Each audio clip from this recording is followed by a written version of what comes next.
Hello, welcome mga friends. So for today's video, meron tayong Sony dito. Sony Audio Home Audio System. Ito yung model niya. MHC B43D. So ito guys. So meron siyang 12 inches na speaker. So ang problem natin is no audio. Walang sounds. So binaklas natin. So may mga screw dito sa gilid, cover sa gilid, may cover dito sa gilid. Ayan, mga cover natanggal natin. So clip lang, screw dito sa likod. So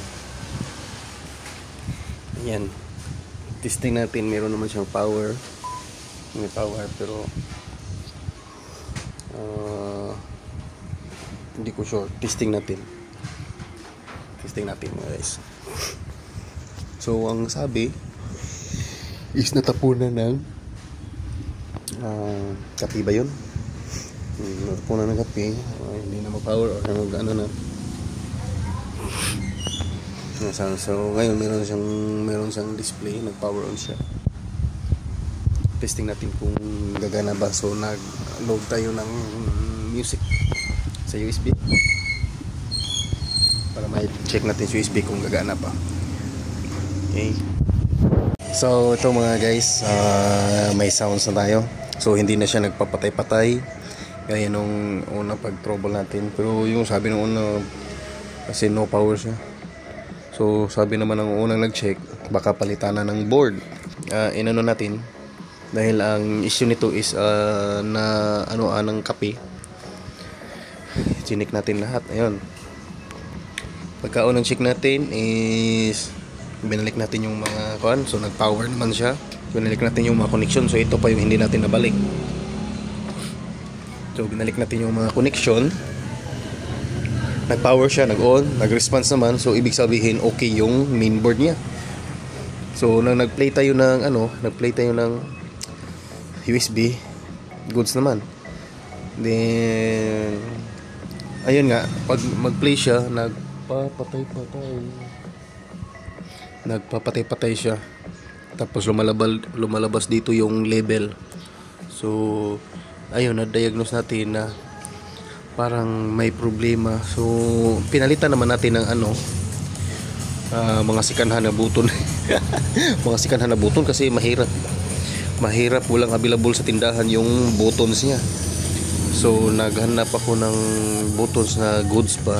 Mapag-test natin na nagre-response pa kasi yung ibang buttons niya hindi na nagre-response. So yun.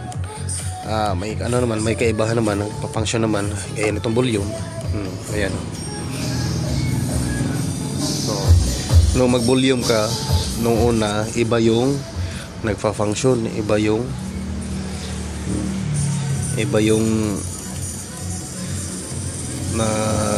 nagre-response. So ito may kuha na normal na ring response niya. So nung ganon,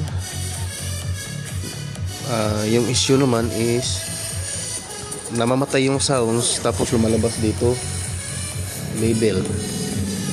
So walang ibang buttons dito na lumalabas label kundi sounds lang at saka mic.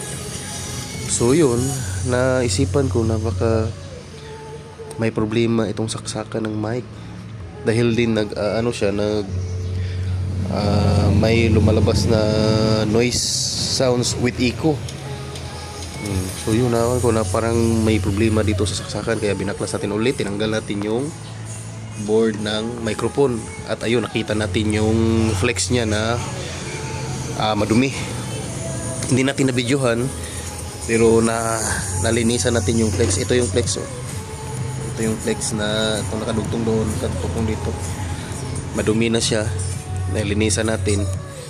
Tapos ayun, hindi na nagpatay-patay. So final mga guys, okay na yung unit natin, for deliver na kasi okay na siya.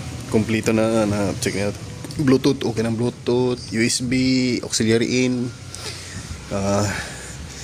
microphone. goods. So yun, salamat sa panonood.